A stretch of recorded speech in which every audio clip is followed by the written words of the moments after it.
The slap never landed. Vanessa Vale, hedge fund queen, Forbes' darling, woman who'd built empires on other people's desperation, swung her diamond-ringed hand with the full force of her fury. But the waiter's fingers closed around her wrist mid-air, calm as catching a falling napkin. The restaurant fell silent. 30 witnesses held their breath. In that frozen moment, Vanessa saw something in his eyes that terrified her. He wasn't afraid. She'd picked the wrong man to humiliate. Before we dive into Adrian's story, hit that like button and drop your city in the comments. I want to see how far this journey goes. The first rule of survival in Manhattan's financial district was simple: know your place. Adrian Cross knew his. Fourth shift waiter at Monarch, the kind of restaurant where a single dinner cost more than his monthly rent. He wore the burgundy vest, carried the heavy trays, smiled through the condescension. He'd perfected the art of invisibility, moving between tables like a ghost, there when needed, gone when not. It paid $2.13 an hour plus tips. It kept the lights on in the studio apartment he shared with Lily. That was enough. Most nights. Tonight, Table 7 shattered that fragile equilibrium. Champagne's flat. The woman's voice cut through the ambient jazz like broken glass. Did you shake it on the way over, or are you just incompetent? Adrian approached with practiced calm, bottle in hand. My apologies, ma'am. I'll bring a fresh... I don't want apologies. Vanessa Vale leaned back in her chair, ice blue eyes appraising him like livestock. I want service that matches what I'm paying. Think you can manage that? Or should I request someone with a functioning brain? Her companions, 3 men in suits that cost more than Adrian's car, shifted uncomfortably. One cleared his throat. Vanessa silenced him with a look. Of course, ma'am. Adrian's voice remained level. Right away. He turned to leave. Wait. Something in her tone made his jaw tighten. He faced her again. Vanessa smiled. It didn't reach her eyes. You look familiar. Have you worked here long? 3 years, ma'am. 3 years of bringing people bottles, and you're still... She gestured vaguely at him. Here. That must be difficult. Tell me, is this what you imagined for yourself? Middle age, serving people your own age who actually made something of their lives? Adrian's hands remained steady on the tray. I'll get that champagne. I'm genuinely curious. Vanessa leaned forward, warming to her topic like a predator sensing weakness. What happened? Bad investments? Failed business? Let me guess. Liberal arts degree and a dream of finding yourself? One of the men, gray-haired, expensive watch, spoke quietly. Vanessa, maybe we should... I'm having a conversation, Richard. Her eyes never left Adrian. It's important to understand the full spectrum of human experience. The winners and the... Well, she paused, savoring the word. Others. The restaurant's ambient noise seemed to fade. Other diners pretended not to listen while hanging on every word. The sommelier froze mid-pour 3 tables away. Adrian's voice came out quiet, controlled. Will there be anything else? Actually, yes. Vanessa pulled out her phone, scrolling with deliberate slowness. I'm hosting a charity gala next month. We're hiring servers. Since you're clearly experienced in this, perhaps you'd like to submit an application? The pay is excellent. Well, excellent for your income bracket. Though I suppose everything seems like a lot when you're counting pennies. Thank you for the offer. The champagne. Do you have children? The question came sudden, sharp. Adrian's composure flickered, just for a second, but Vanessa caught it. Ah, her smile widened. You do? How many? Silence. Let me guess. You're divorced. Single father trying to do the right thing. She made air quotes with her fingers. That's admirable, truly. Though I imagine it's hard raising a child on tips. What do they think when they see you come home in that vest? Do they understand that Daddy couldn't cut it in the real world? Something cold settled in Adrian's chest. My daughter understands that I work hard to provide for her. I'm sure she does. Children are remarkably adaptable to disappointment. Vanessa turned to her companions. My father used to say the service industry is where people end up when they run out of options. I thought that was harsh when I was younger, but the older I get, the more wisdom I see in it. Richard shifted in his seat. Vanessa, this isn't what? Honest? She looked back at Adrian. I believe in honesty. This man serves people like us every night. He watches us make decisions that move markets, build companies, create wealth. And then he goes home to his, what, one-bedroom apartment, studio? Do you think he doesn't wonder what went wrong in his life? Nothing went wrong with my life. Adrian's voice remained quiet, but something in it made Vanessa's eyes narrow. Really? Because from where I'm sitting, there's a rather obvious gulf between where you are and where you could have been. Unless, of course, this is exactly what you aspired to. In which case, congratulations. You've achieved your dreams of poverty and servitude. The youngest investor, couldn't be more than 30, tech startup money, pushed back from the table. I think I'm going to step out for a moment. Sit down, Marcus. Vanessa didn't look at him. This is a teaching moment. You're building a company, hiring people. You need to understand the difference between those who create value and those who simply exist in proximity to it. She stood slowly, deliberately. At 5'9" in heels, she nearly matched Adrian's height. The movement drew every eye in the restaurant. Here's what I see, she said, voice carrying to the furthest tables. A man who made bad choices, who took the easy path, who settled for mediocrity and now hides behind a smile and a serving tray, pretending that dignity and poverty are somehow compatible. Adrian's hands were perfectly still. I should get your champagne. You should get some self-respect. Vanessa picked up her wine glass, swirling the contents. But I suppose that's harder to acquire than a bottle from the cellar. She took a sip, eyes locked on his. Then, with casual cruelty, she tilted the glass and poured the wine onto his shoes. Oops. The restaurant held its breath. Red wine spread across polished leather, seeping into the laces. Adrian looked down at his shoes, the ones he'd carefully cleaned that morning, the ones he'd wear for another year if he could just keep them presentable. My apologies, Vanessa said, voice dripping false concern. How clumsy of me. You'll clean that up, won't you?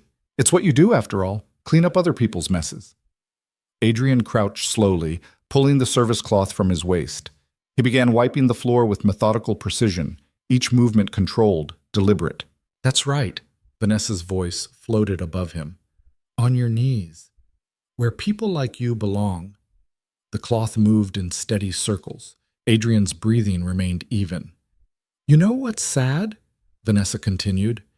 Your daughter will grow up thinking this is normal, that this is what men do, grovel for scraps from their betters. You're not just failing yourself, you're teaching her that failure is acceptable. The cloth stopped. Adrian stood slowly. When he met Vanessa's eyes, she saw something that made her smile falter. My daughter, he said quietly, knows that I show up, that I work, that I keep my word and treat people with respect. He paused.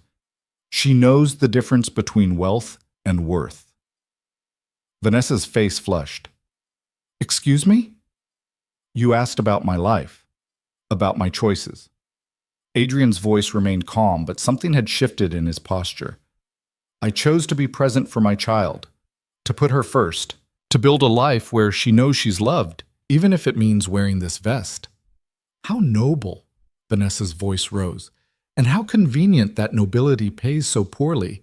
Tell me, does your ex-wife share this philosophy, or did she have the sense to find a real man, one who could actually provide?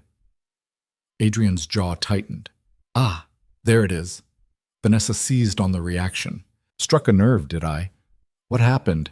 Did she leave you for someone who could afford to take her somewhere nicer than whatever hovel you're living in? Did she finally wake up and realize she'd married a quitter?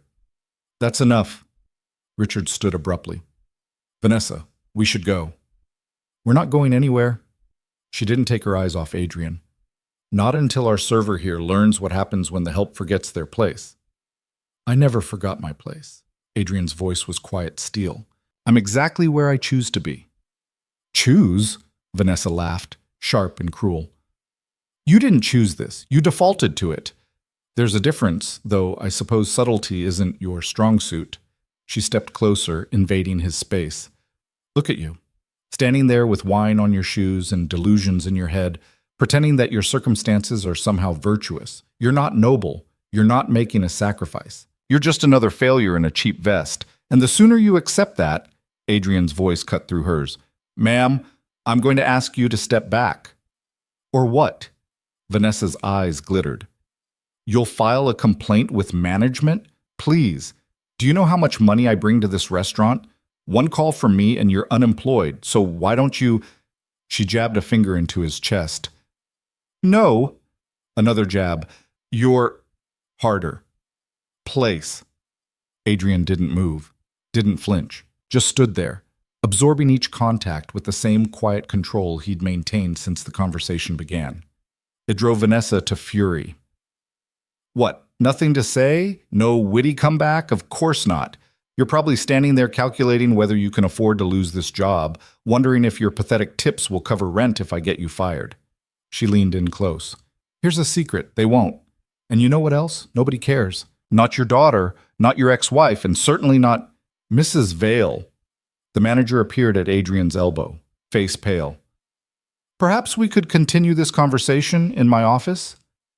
There's no conversation. Vanessa didn't look away from Adrian. Just a teaching moment. Your employee here needs to understand the natural order of things. I understand perfectly. Adrian's voice was barely above a whisper. I understand that you're hurting, that you're trying to make yourself feel powerful by tearing someone else down.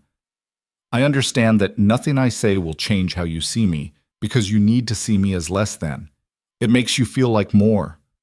Vanessa's hand moved before anyone could react.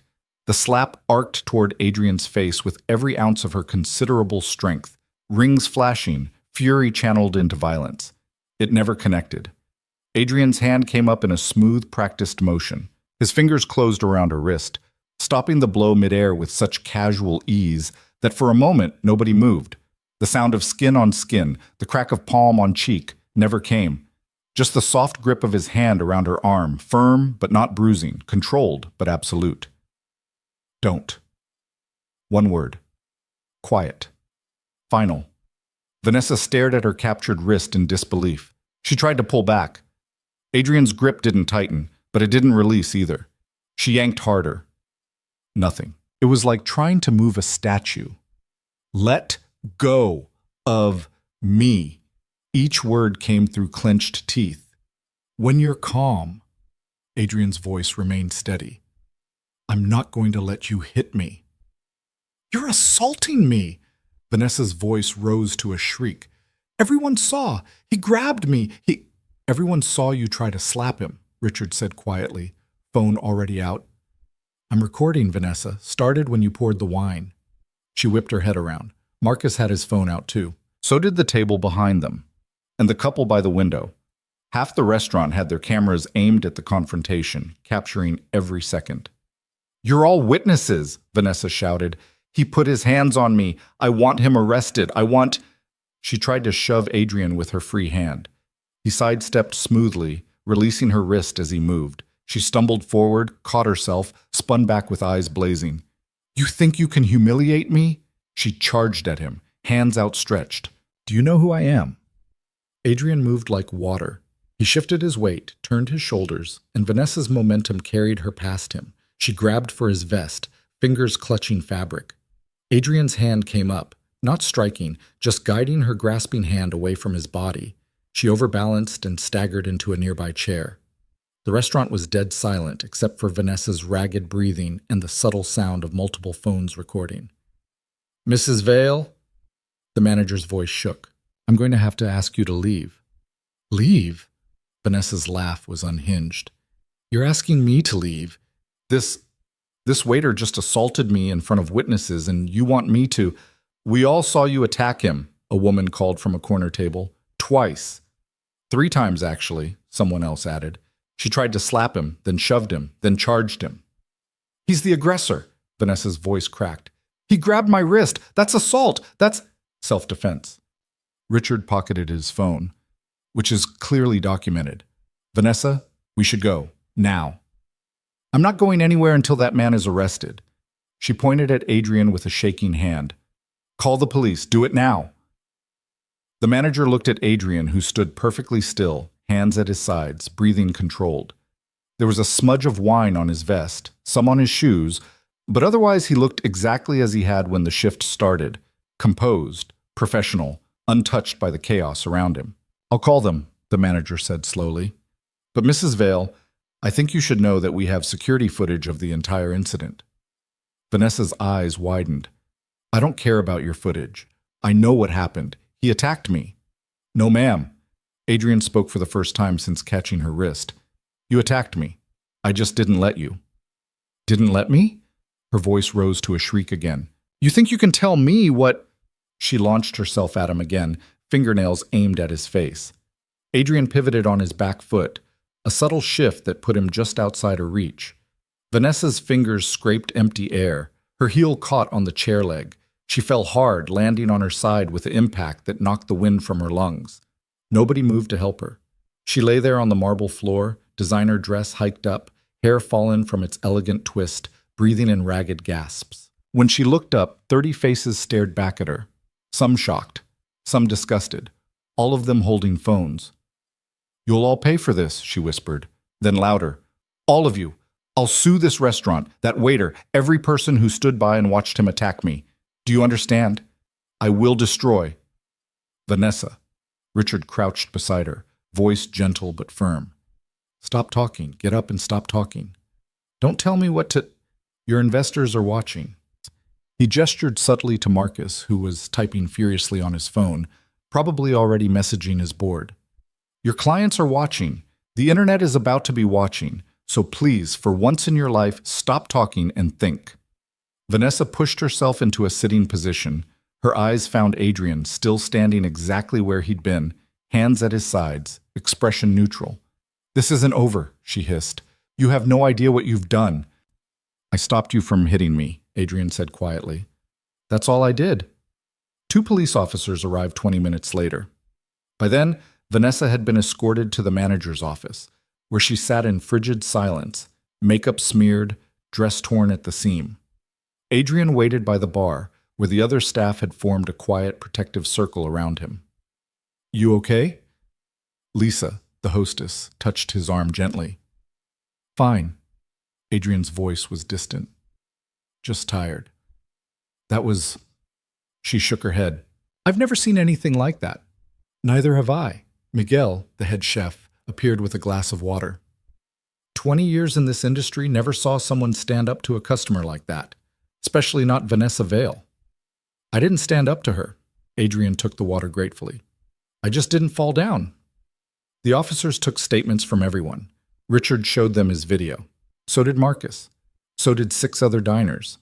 The restaurant's security footage was downloaded to a thumb drive. Through it all, Vanessa sat in the office, alternating between furious silence and explosive rants that could be heard through the walls. "Ma'am, from what we're seeing, this was self-defense," one officer said patiently. "You initiated physical contact multiple times. He grabbed me after you tried to strike him, and he released you immediately when you stopped trying to hit him. I want him arrested for assault. We're not arresting anyone tonight, but I strongly suggest you refrain from contacting Mr. Cross or returning to this establishment." "This establishment will be bankrupt by the end of the week," Vanessa snarled. "I'll make sure of it." The officer sighed and closed his notebook. At 11:47 p.m., Adrian clocked out. His hands were steady as he hung up his vest, but something in his chest felt cracked. Not broken. He'd been broken before, knew what that felt like. This was different. This was the feeling of something shifting, of a fault line moving beneath his carefully constructed life. "Take tomorrow off," the manager said, clapping his shoulder. "Paid. You earned it." "I can work." "I know you can. Take it anyway." Adrian nodded and headed for the subway. His phone buzzed, a text from Mrs. Chen, his neighbor, who watched Lily during night shifts. "She's asleep. Take your time." He sat on the train and watched the city blur past. His reflection in the dark window looked the same as always. Same face, same tired eyes, same cheap jacket over the burgundy vest he forgot to change out of. But something felt different. He'd spent 3 years invisible. 3 years swallowing pride, accepting disrespect, enduring the casual cruelty of people who'd never know what it cost to smile through their contempt. He'd done it for Lily, for the paycheck that kept them fed and housed, for the fragile stability of a life built on the edge of financial collapse. And tonight, he'd let himself be visible. The consequences would come. He knew that. Vanessa Vale didn't make empty threats. She had money, connections, the kind of power that could crush someone like him without breaking stride. But for just a moment, when her hand came at his face and his body moved on instinct, muscle memory from a life he'd left behind, he'd remembered what it felt like to stand his ground. The apartment was dark when he got home. Mrs. Chen had left a note on the counter. She ate all her dinner, did her homework, asked about you. He smiled and tucked the note into his pocket, then moved quietly to Lily's room. She slept curled on her side, clutching the stuffed elephant he'd bought her for her 7th birthday. In the dim light from the hallway, she looked impossibly small, impossibly precious. "Hey, baby girl," he whispered, brushing hair from her forehead. "Daddy's home." She stirred, but didn't wake. Adrian sat on the edge of her bed, watching her breathe, feeling the weight of every choice he'd made settle on his shoulders. He'd given up everything for this. For her. The career, the acclaim, the money, all of it traded for bedtime stories and parent-teacher conferences and the privilege of being there when she needed him. His ex-wife had called him a coward when he walked away. His trainers had called him selfish. The fight world had called him a quitter. None of them understood. This, Lily's soft breathing in the darkness, her small hand relaxed in sleep, the knowledge that she was safe and loved, this was worth any sacrifice. Even if Vanessa Vale was right, even if he was exactly what she'd called him, a failure, a quitter, a man who'd settled for mediocrity because he couldn't handle the pressure of greatness. Even then, he'd made the right choice. Adrian stood slowly, carefully, and pressed a kiss to Lily's forehead. "Love you, baby. More than anything." He was halfway to the door when his phone buzzed. A number he didn't recognize. He stepped into the hallway and answered. "Adrian Cross? Yes? This is Detective Sarah Morrison, NYPD. I'm calling about the incident at Monarch tonight." His stomach dropped. "I already gave my statement." "I know. I've reviewed the footage and all witness accounts." "Mr. Cross, you're not being charged with anything. This is actually about Mrs. Vale." Adrian frowned. "What about her?" "She's filed a formal complaint alleging assault. Given her prominence, the case is getting attention. I wanted to give you a heads up that you might be contacted by media." Media? The restaurant footage is already circulating on social media. Multiple videos from diners have been posted. As of 10 minutes ago, there were over 2 million views across various platforms. Adrian sat down hard on the couch. "Mr. Cross? Are you there?" "I'm here." "I know this is overwhelming, but I want you to know the evidence is clear. You acted in self-defense. Whatever Mrs. Vale claims, the facts support your account." "Okay." His voice sounded distant to his own ears. "Thank you." "One more thing. There's a reporter from the New York Times who wants to interview you, and someone from Good Morning America." "I'm not supposed to pass along messages, but they've been persistent." Adrian closed his eyes. "I don't want to talk to reporters." "That's your right. But this story is going public with or without your input. You might want to consider controlling the narrative." After she hung up, Adrian sat in the darkness of his living room, phone clutched in his hand. Somewhere out there, millions of people were watching him stop Vanessa Vale's attack, watching him move with the trained precision of someone who knew how to fight, watching him stand his ground against wealth and fury and entitlement. They were probably wondering who he was, where he'd learned to move like that, why a waiter had the reflexes of a professional fighter. He could tell them, could explain about the 8 years in the ring, the championship belt, the crowds chanting his name, could talk about the choice he'd made when Lily was born, walk away from the violence or walk away from her. But that would mean reopening doors he'd carefully locked, letting the past bleed into the present, risking the careful, quiet life he'd built on the ruins of his former glory. Adrian looked toward Lily's room, where his daughter slept peacefully, untouched by the storm gathering around her father. "Whatever happens," he whispered to the darkness, "we'll get through it." Outside, the city hummed with its endless energy. Somewhere, Vanessa Vale was plotting his destruction. Somewhere, videos of the confrontation were being shared and reshared, analyzed and dissected, turned into tomorrow's viral sensation. And in a small apartment in Queens, a single father sat in the dark and wondered if he'd just made the biggest mistake of his life, or saved it. The morning came too soon and too bright. Adrian woke to sunlight streaming through the thin curtains and the sound of Lily humming in the kitchen. For a moment, one perfect, fragile moment, everything was normal. Then he remembered. He reached for his phone. 47 missed calls, 216 text messages. His email inbox showed 847 unread. He scrolled through the notifications with growing dread, watching the numbers climb in real time. "Daddy!" Lily appeared in the doorway, still in her pajamas, holding a bowl of cereal. "You're home! Mrs. Chen said you had to work really late." Adrian sat up, forcing a smile. "Yeah, baby. Long night." "Can we go to the park today? You promised we'd go when you had a day off." "I did promise that, didn't I?" He pulled her into a hug, breathing in the strawberry scent of her shampoo. "Let me make some coffee first, okay?" "Okay." She bounced back to the kitchen, cereal sloshing dangerously close to the rim. His phone buzzed again. Another call from an unknown number. He declined it and opened his messages. Most were from people he barely knew, former coworkers, distant acquaintances, people who'd never bothered to check on him in 3 years but suddenly had so much to say. Then he saw one from Marcus Chen dated 6:47 a.m. "You need to see this." The attached link opened to a news article. The headline made his stomach drop. "Millionaire investor humiliated by waiter in viral video." Beneath it, a still frame from Richard's video. Vanessa's hand frozen mid-slap, Adrian's fingers wrapped around her wrist, his face absolutely calm. Adrian scrolled through the article with shaking hands. It had everything.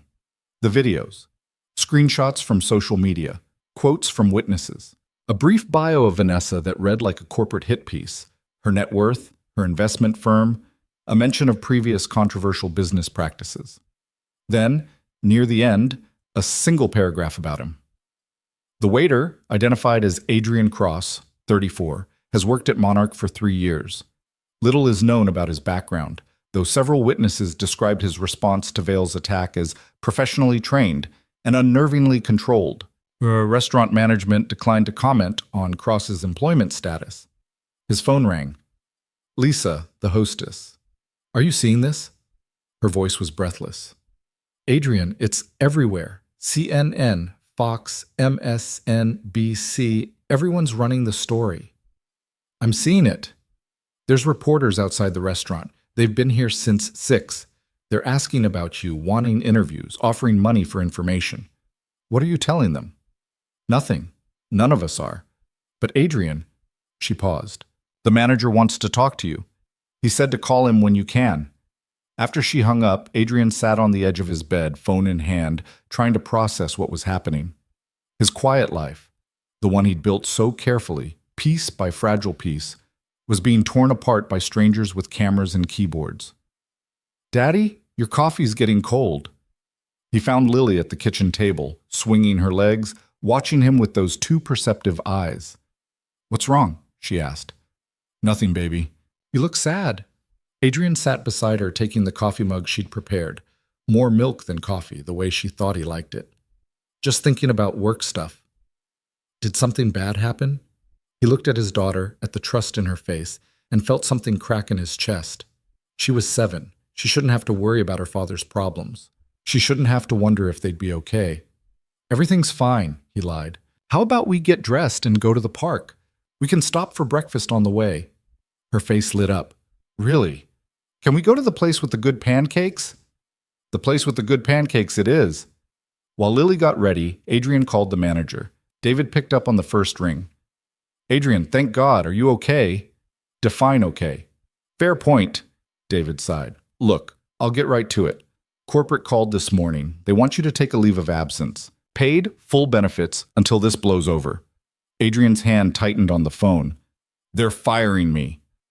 "They're protecting you, and the restaurant. The attention is significant. We had to hire additional security just to manage the crowd outside."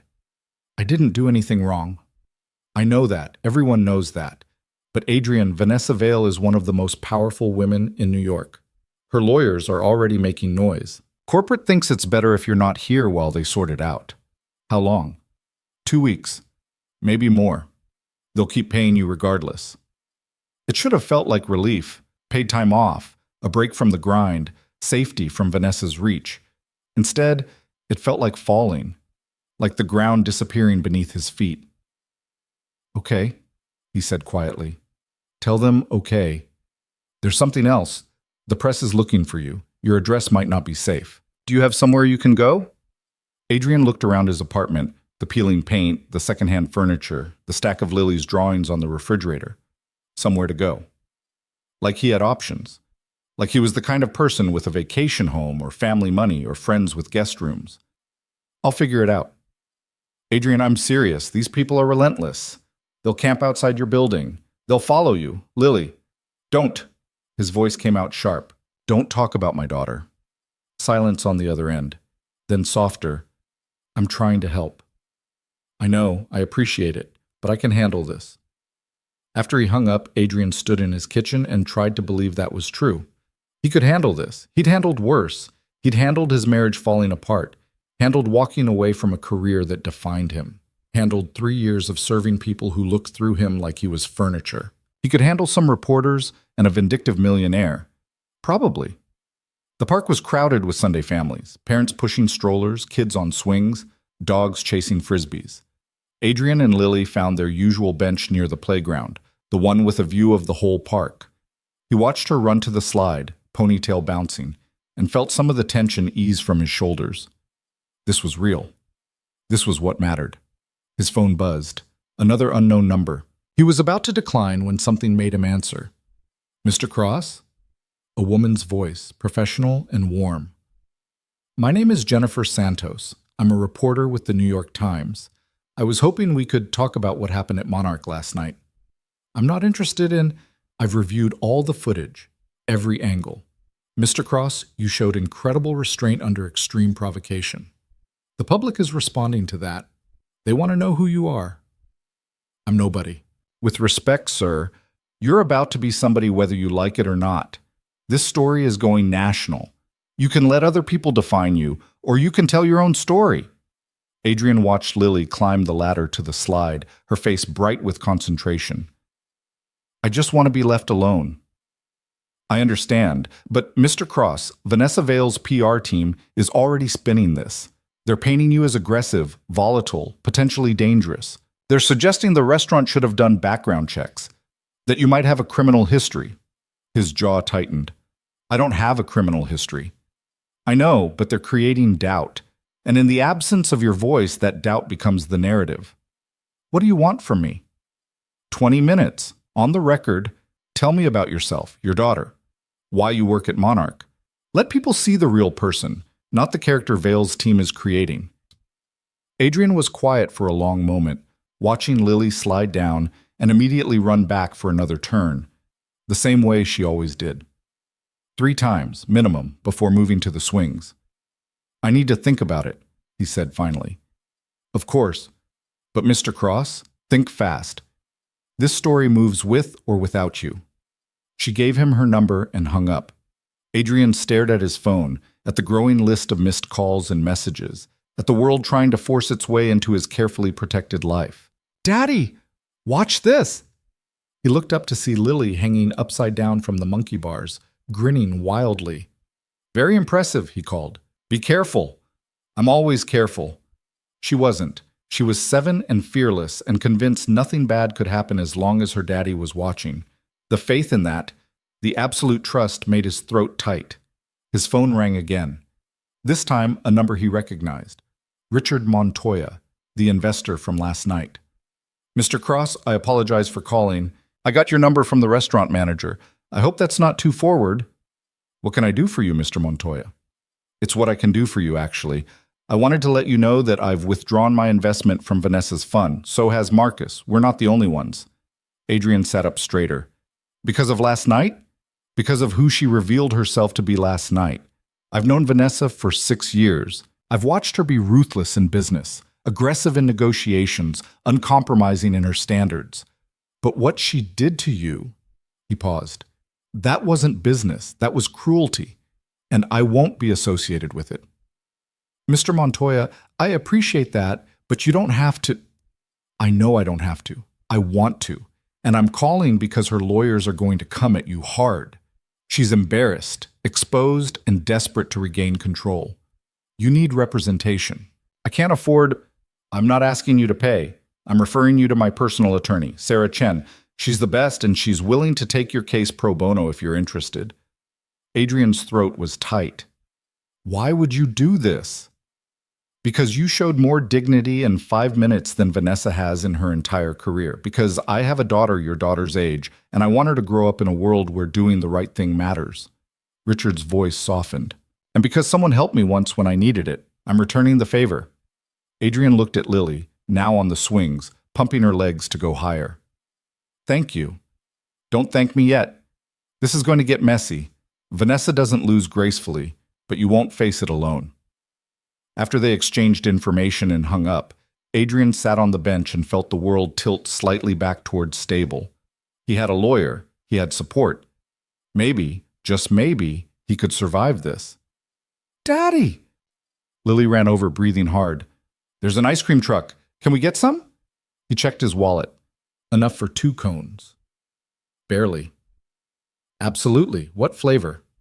Chocolate. No, wait. Strawberry. No. How about 1 scoop of each? You're the best daddy ever. They walked to the ice cream truck hand in hand, and for a few minutes, Adrian let himself forget about reporters and lawyers and viral videos. Let himself just be a father buying his daughter ice cream on a Sunday afternoon. Then his phone rang again. The number was local, but unfamiliar. Against his better judgment, he answered. Adrian Cross? Speaking. My name is Frank Martinez. I own Martinez Combat Academy in Brooklyn. I've been trying to reach you all morning. Adrian's stomach dropped. I'm not interested in interviews. This isn't about an interview. Adrian, I know who you are. I know what you were. The ice cream cone felt suddenly heavy in Adrian's hand. I don't know what you're talking about. Cross collision. That's what they called you. Welterweight division, 2013 to 2018. Record of 22-2. Won the regional championship in 16, defended it twice before you disappeared. Adrian's world narrowed to the sound of Lily laughing as she licked her ice cream, completely oblivious to the conversation destroying her father's carefully constructed anonymity. That was a long time ago, he said quietly. 5 years isn't that long, and those reflexes don't disappear. I watched the video. The way you moved, the way you controlled the distance, redirected her momentum without countering, that's professional level training. Mr. Martinez, I'm not calling to expose you. I'm calling to offer you a job. Adrian blinked. What? I need an instructor, someone who can teach real technique, real control, not just fitness boxing for Wall Street types. Someone who understands that martial arts is about discipline first, violence last.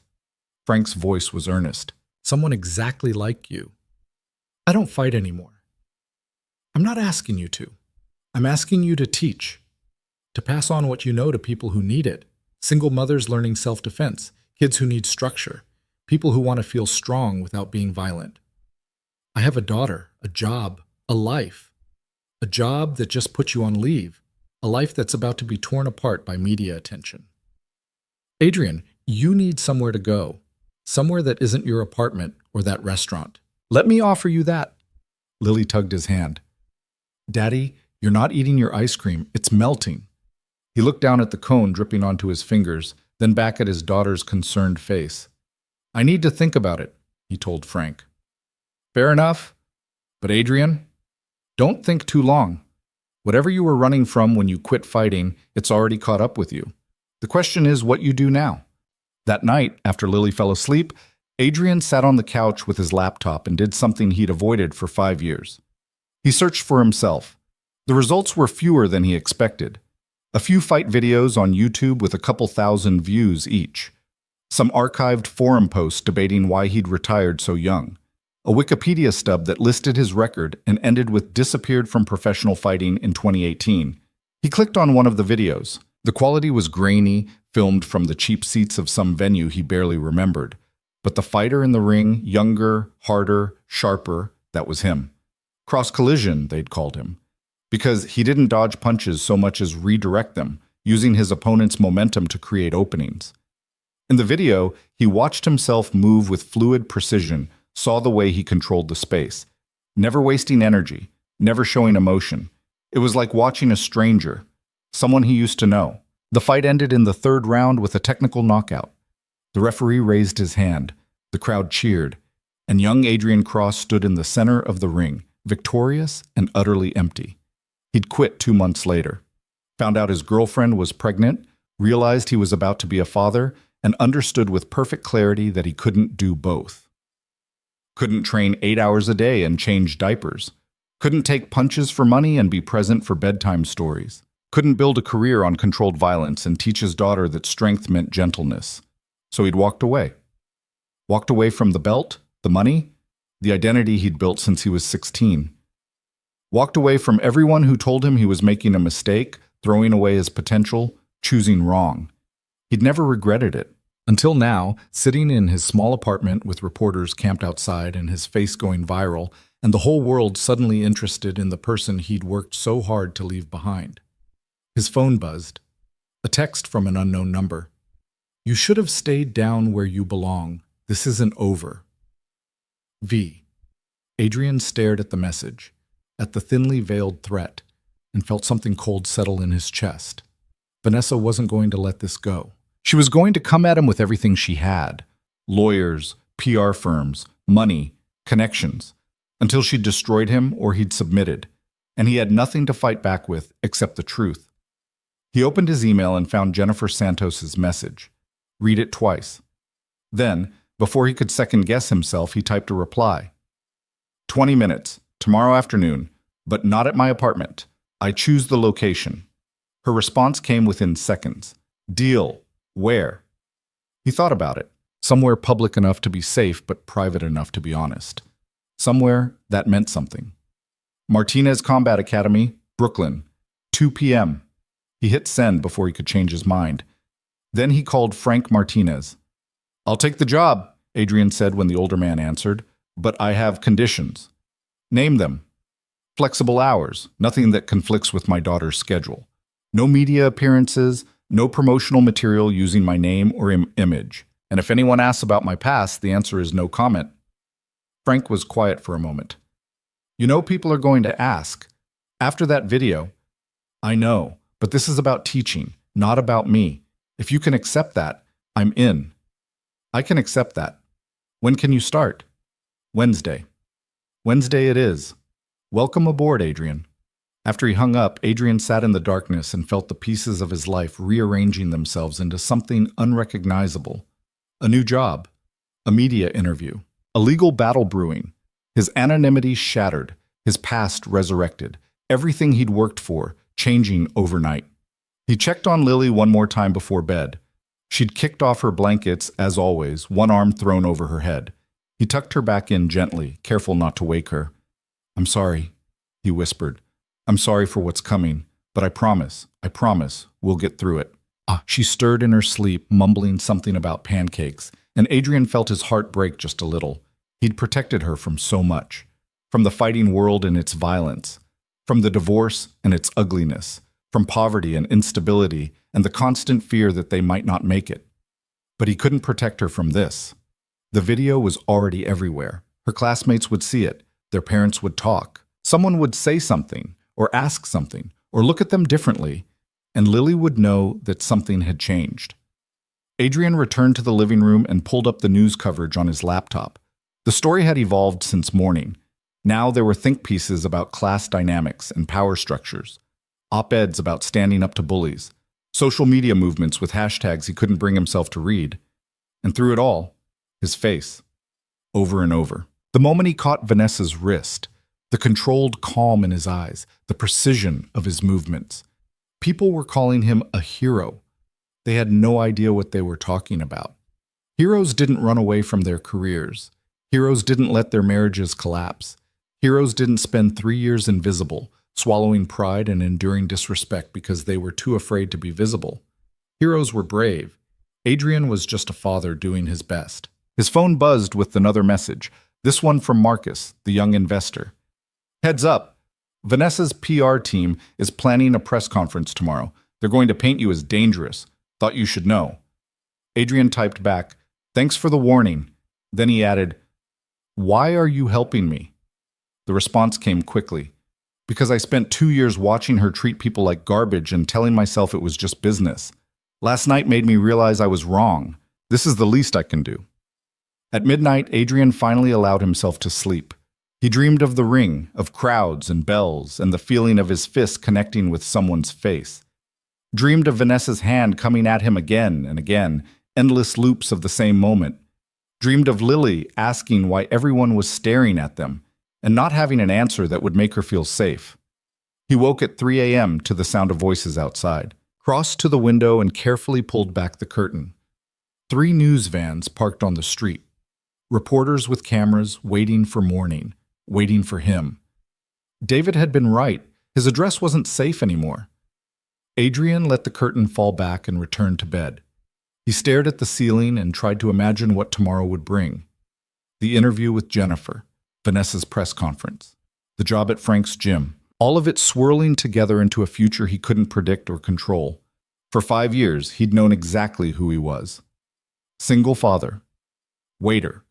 Nobody important, nobody dangerous, nobody worth noticing. Now the world was noticing, and he had no idea if he was strong enough to handle what came next.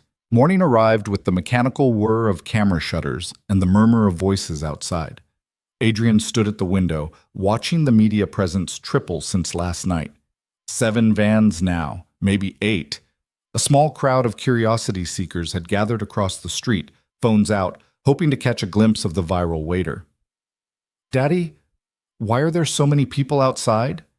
He turned to find Lily at his elbow, still in her pajamas, pressing her nose against the glass. "Just some confusion, baby. Nothing to worry about." "Are they here because of you?" Adrian's chest tightened. "What makes you say that?" "Tommy's mom called last night. I heard you talking. She said something about a video." Lily looked up at him with those searching eyes. "Did something happen at work?" He crouched down to her level, taking her small hands in his. "Someone was rude to me at the restaurant. I didn't let them be rude. Some people filmed it, and now lots of folks are curious about what happened. That's all."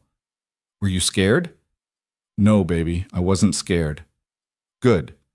She hugged him tight. "Because you're the bravest person I know." Adrian held his daughter and felt the weight of her faith like armor and burden both. She believed in him completely, believed he could handle anything. The responsibility of that belief made his throat tight. "How about we have breakfast somewhere else today?" he said, pulling back to smile at her. "McDonald's? Really? On a Monday? Really? Can I get hash browns and pancakes?" "Whatever you want." They left through the building's back entrance, Adrian carrying Lily piggyback to avoid the cameras. A few reporters spotted them anyway, calling questions he didn't answer. He kept his head down, his stride steady, and didn't stop until they were 3 blocks away. McDonald's was nearly empty at 7 in the morning. They claimed a booth by the window, and Lily attacked her breakfast with the single-minded focus of a 7-year-old who'd been promised hash browns. Adrian pushed his coffee around, checking his phone. Sarah Chen, Richard's attorney, had emailed overnight. The message was brief and professional, outlining her willingness to represent him and requesting a meeting to discuss strategy. He replied with his availability, then scrolled through the news. Vanessa's press conference was scheduled for 10 a.m. The headline teaser made his stomach churn. Vale speaks out. I feared for my safety.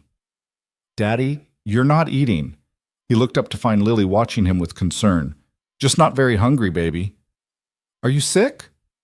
"No, just thinking." "About the rude person?" Adrian set his phone face down on the table. "Yeah. Mrs. Patterson says when people are rude, it's because they're unhappy inside. She says, hurt people hurt people." "Mrs. Patterson is very wise."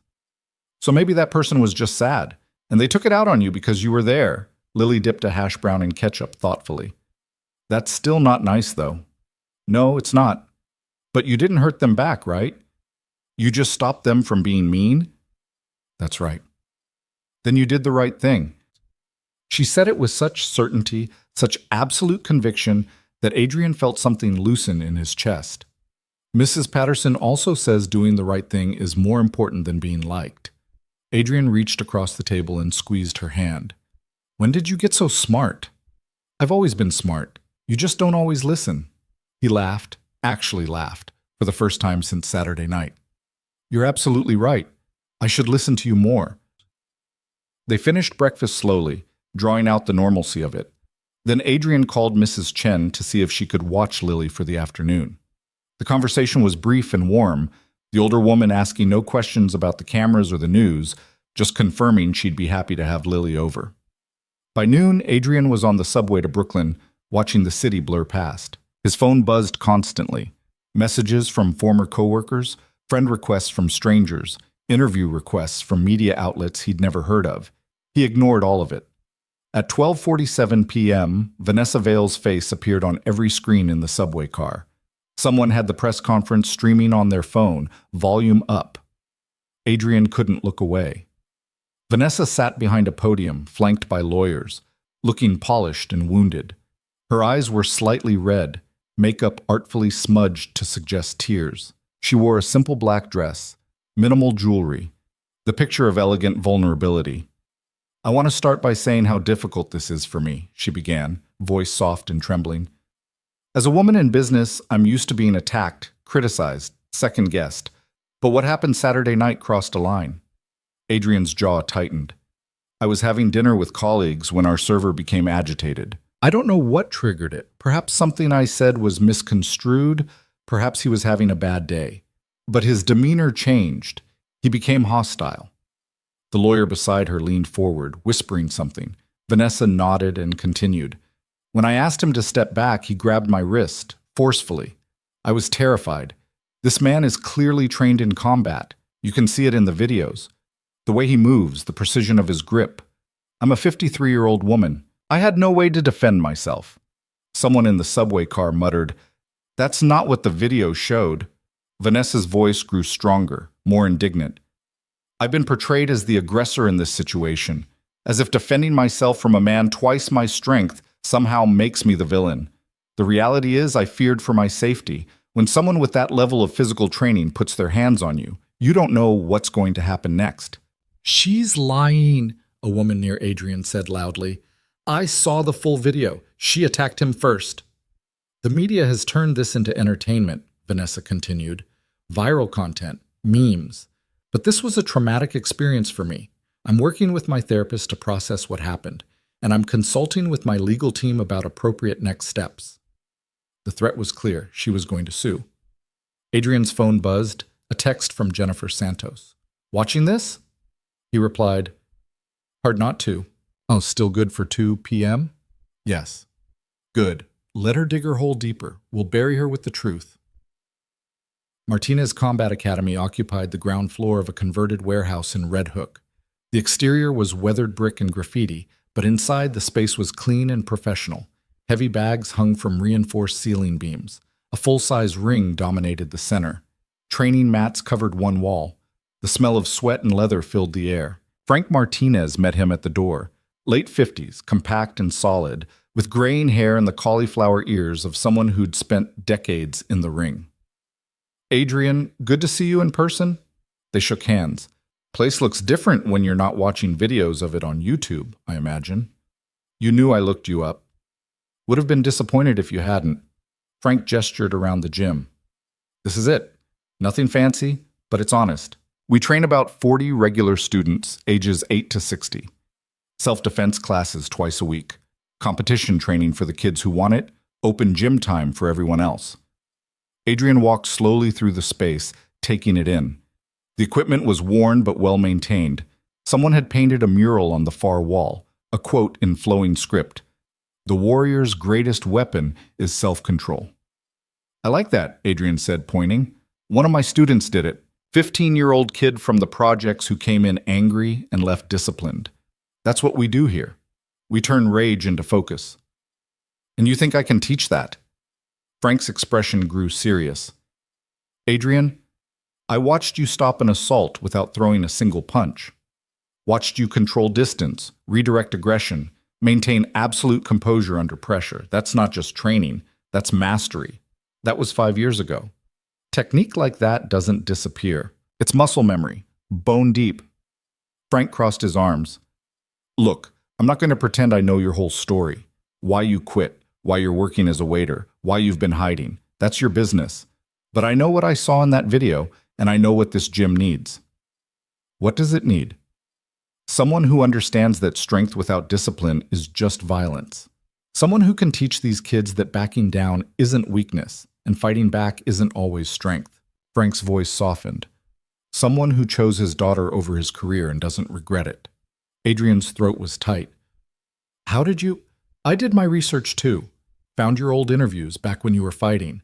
You talked about wanting to be a father someday, about how your own dad was never around, how you'd do it different. Frank paused. Then you disappeared right after your daughter was born. Doesn't take a genius to connect those dots.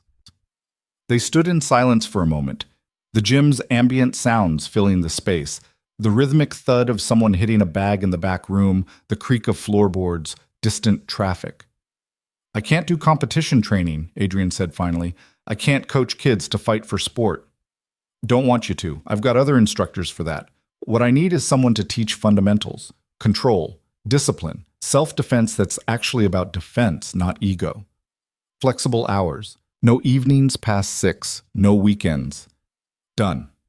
And if the media shows up, they're not welcome here. This gym is a safe space. Anyone who violates that gets shown the door. Adrian extended his hand.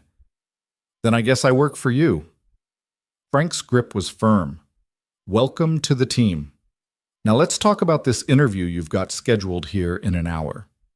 Jennifer Santos arrived at exactly 2 p.m., carrying a leather bag and an air of focused professionalism. She was younger than Adrian expected, early 30s, sharp-eyed, with the kind of energy that suggested she never stopped moving. Mr. Cross, thank you for agreeing to this. She offered her hand. I promise to be fair. That's all I ask. Frank set them up in his office, a small room with a desk, 2 chairs, and walls covered in photos of former students. Jennifer arranged her recorder and notepad with practiced efficiency. Ready? She asked. Adrian nodded. Let's start with Saturday night. In your own words, what happened? He told her everything. The flat champagne, Vanessa's escalating insults, the comments about Lily, the wine on his shoes. The moment her hand came at his face and his body moved on instinct. Jennifer listened without interrupting, occasionally jotting notes. When he finished, she looked up with an expression he couldn't quite read. You didn't mention that you're a trained fighter. Former fighter. I haven't competed in 5 years. Why did you stop? Adrian was quiet for a moment. My daughter was born. I had a choice to make. Between fighting and fatherhood? Between the person I was and the person I wanted to be. He met her eyes. I chose to be her father. Everything else was secondary. Jennifer wrote that down, underlining something twice. The videos show remarkable control. You redirected every attack without escalating. Where did you learn that? You train long enough, you learn that the best fight is the one you don't have. Blocking a punch just means another punch is coming.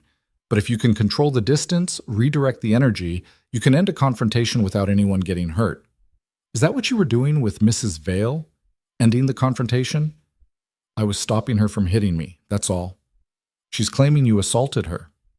I know what she's claiming. The videos show what actually happened. Jennifer leaned forward.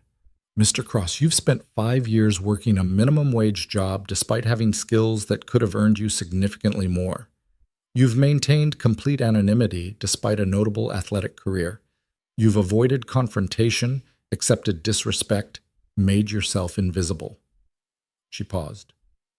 Why? Adrian looked past her to the photos on Frank's wall. Generations of fighters, all of them captured mid-triumph. Champions. Winners. People who'd chosen the ring over everything else. Because being visible means being vulnerable, he said quietly. It means people ask questions, make judgments, form opinions. It means my daughter gets subjected to scrutiny she doesn't deserve. I wanted to give her a normal childhood, the kind I never had. And now? Now I don't have a choice. Someone made me visible whether I wanted it or not. Do you regret stopping Mrs. Vale's attack? Knowing what it would cost?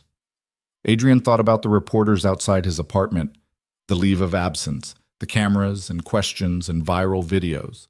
Thought about Lily asking why people were staring, about the future he couldn't predict or control. No, he said. I don't regret it. What I regret is that it was necessary, that a grown woman thought it was acceptable to physically attack someone because they brought her flat champagne. What do you want people to understand about what happened? That I'm just a father trying to provide for his daughter, that I didn't ask for this attention, that all I did was refuse to be hit. His voice was steady. And that wealth doesn't give you the right to abuse people. Jennifer smiled slightly. That's going to make a hell of a headline. They talked for another 30 minutes about his life before fighting, his years in the ring, his decision to walk away, about Lily and single parenthood and the economics of survival in New York, about working at Monarch, about the regular customers who never learned his name, about the invisible labor of service work. When they finished, Jennifer packed up her equipment and stood. This will run tomorrow morning, front page if my editor agrees. Once it's out, the narrative changes. Right now, you're the waiter. Tomorrow, you'll be Adrian Cross, father, former champion, man who chose family over fame. Will that help? It'll complicate things for Mrs. Vale. Hard to paint someone as dangerous when they walked away from violence to raise their daughter. She paused at the door. For what it's worth, Mr. Cross, I think you made the right choice, both Saturday night and 5 years ago. After she left, Frank appeared with 2 bottles of water. How'd it go? I have no idea. Adrian took the water gratefully. I just told a stranger my entire life story and trusted her to get it right. She will. Jennifer's good people. Does her homework, tells the truth. Frank sat on the edge of his desk. Now comes the hard part. What's that? Waiting to see if the truth is enough. Adrian spent the rest of the afternoon at the gym, reacquainting himself with the space. He wrapped his hands and spent 20 minutes on the heavy bag, feeling his body remember rhythms it hadn't practiced in years. His technique was rusty, timing off, but the foundation remained. Muscle memory encoded too deep to forget. Frank watched from across the room, occasionally calling corrections. Rotate your hip more. There. Good. Keep your guard up. Better. By the time Adrian stopped, his shoulders burned and his knuckles ached. It felt good, clean, like something breaking free inside him. You've still got it, Frank said, tossing him a towel. Little rough around the edges, but the core is solid. I'm out of shape. You're out of practice. Different problem, easier fix. Frank leaned against the ring post. You know, I fought for 15 years, loved every second. But you know what I love more? Teaching. Watching some kid come in scared or angry or lost and helping them find their center. That's real power, not winning fights, changing lives. Adrian wiped sweat from his face. Is this your way of saying I made the right choice? This is my way of saying there's more than one way to be a fighter. You stopped competing. You didn't stop fighting. You're just fighting for different things now. His phone buzzed. A text from Mrs. Chen. Lily asking when you'll pick her up. No rush, but she misses you. Adrian smiled. I need to go get my daughter. Go. We'll start your training schedule tomorrow. Slow and easy, build back up. Frank, I don't know if I can afford... Your training is part of your employment package. You're going to be teaching people how to move, how to control space, how to use their bodies. Can't do that effectively if you're out of shape. Frank's expression was kind but firm. Consider it professional development. The subway ride back to Queens gave Adrian time to think about the interview, about Vanessa's press conference, about the strange shape his life was taking. 24 hours ago, he'd been invisible. Now his face was on the news. His story about to be front-page material, his past and present colliding in ways he couldn't control. But he'd also been offered a job doing something he loved, had support from people he barely knew, had his daughter safe and happy, and still believing he could handle anything. Maybe Frank was right. Maybe there was more than one way to be a fighter. Mrs. Chen's apartment smelled like ginger and garlic. Lily was at the kitchen table, surrounded by craft supplies, working on something that involved a lot of glitter. Daddy! She launched herself at him, and he caught her easily, spinning her around. What are you making? A card. For you, to say you're brave. Adrian's throat went tight. Can I see it? She held up a piece of construction paper folded in half. On the front, she'd drawn 2 stick figures, one tall, one small, holding hands. Inside, in careful letters, You're my hero. Love. Lily. He knelt down, pulling her into a hug that lasted longer than usual. Thank you, baby. This is the best thing anyone's ever given me. Mrs. Chen appeared from the kitchen, wiping her hands on a towel. She's been working on that all afternoon, very focused. It's perfect. Adrian stood, still holding Lily's hand. Thank you for watching her. Anytime. You know that. The older woman's eyes were kind. There are cameras outside your building again. More than this morning. I know. You're welcome to stay here tonight. Both of you. I have the guest room. Adrian considered it. The couch in Mrs. Chen's guest room versus his own apartment surrounded by media. Safety versus home. We'll be okay, he said. But thank you. They left through the building's side entrance, Lily chattering about her day while Adrian kept an eye out for cameras.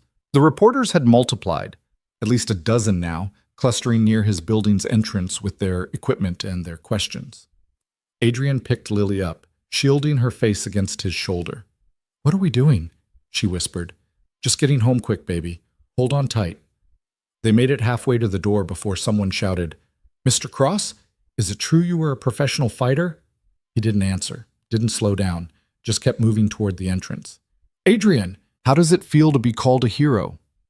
Did you know Vanessa Vale is threatening to sue? What do you say to people calling you an inspiration? He reached the door, fumbled with his keys. Lily pressed her face harder into his neck. Are you scared, Daddy? She whispered.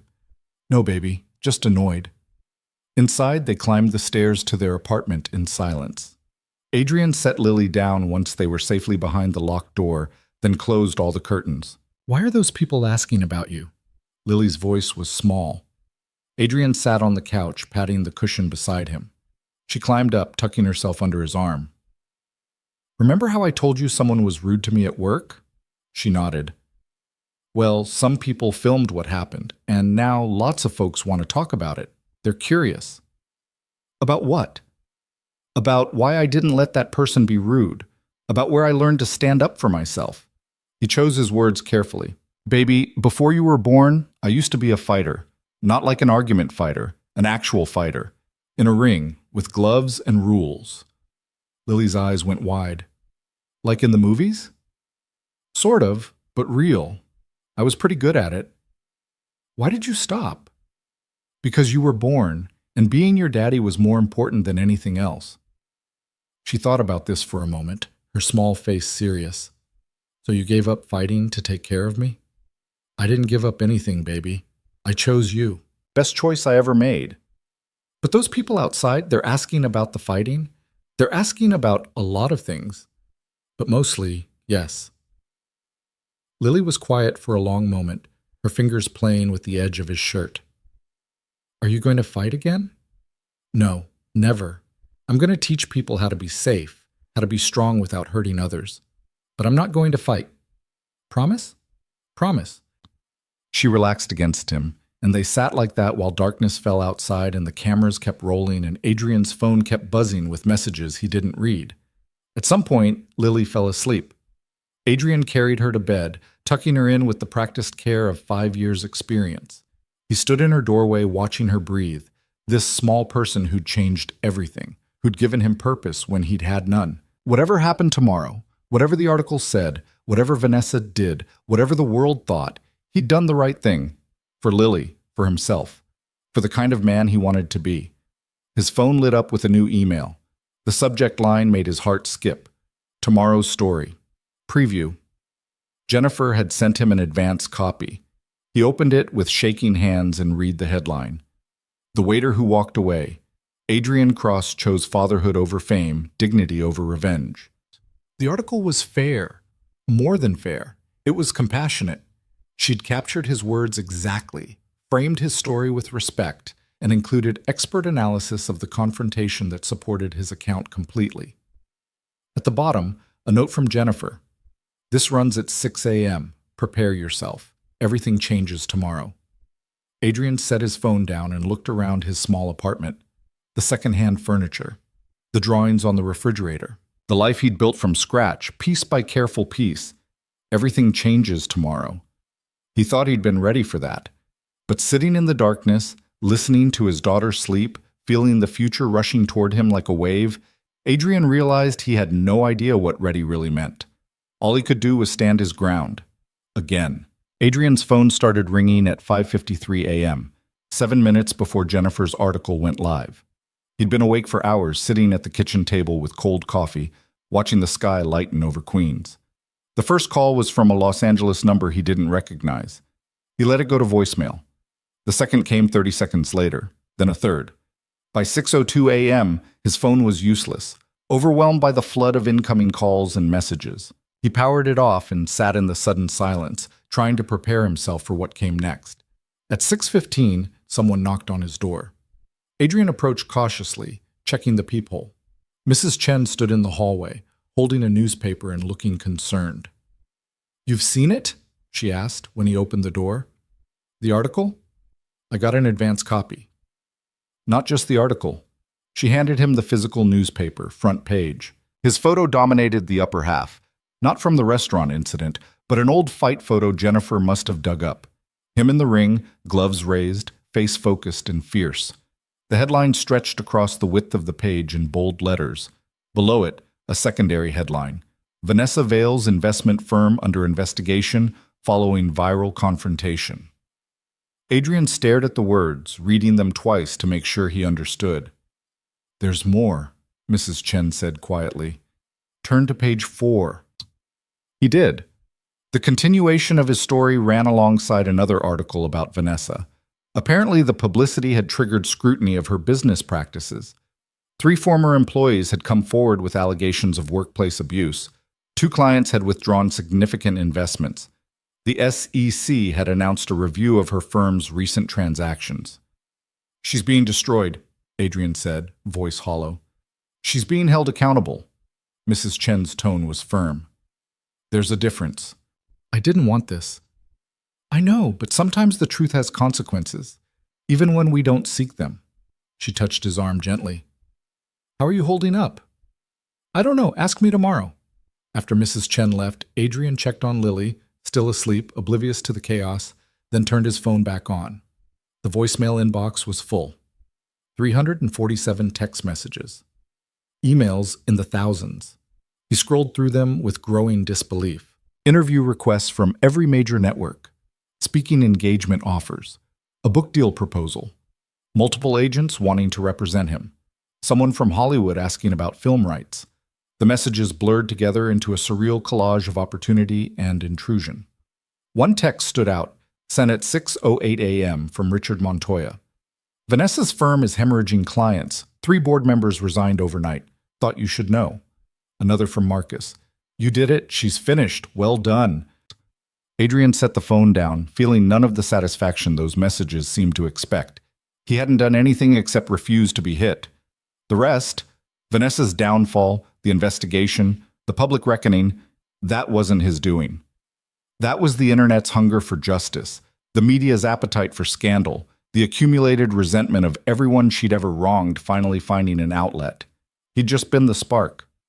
At 7 o'clock, Lily emerged from her room, rubbing her eyes. "Why are there more people outside?" Adrian pulled back the curtain carefully. The crowd had doubled overnight. News vans, photographers, people with phones, all waiting for something. For him. "Because sometimes stories get bigger than the people in them," he said, letting the curtain fall. "How about we have breakfast somewhere else again?"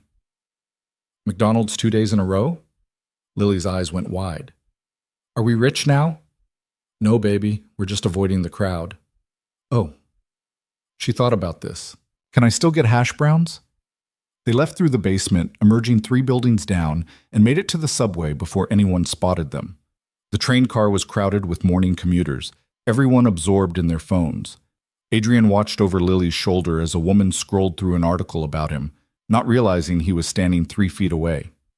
The headline read, "From Champion to Waiter to Hero, the Remarkable Journey of Adrian Cross." Hero. That word again. He wanted to tell them he wasn't a hero. Heroes saved lives, made sacrifices, changed the world. He just caught a woman's wrist and declined to hit back. That wasn't heroism, that was baseline human decency. But nobody wanted to hear that. They wanted the story of the underdog, the hidden champion, the righteous warrior standing up to the powerful. They wanted meaning and narrative and triumph. They wanted a version of him that didn't exist. McDonald's was busy with breakfast rush, but they found a table in the corner. Lily dove into her food while Adrian nursed coffee and tried to figure out what to do next. Sarah Chen had emailed asking for an urgent meeting.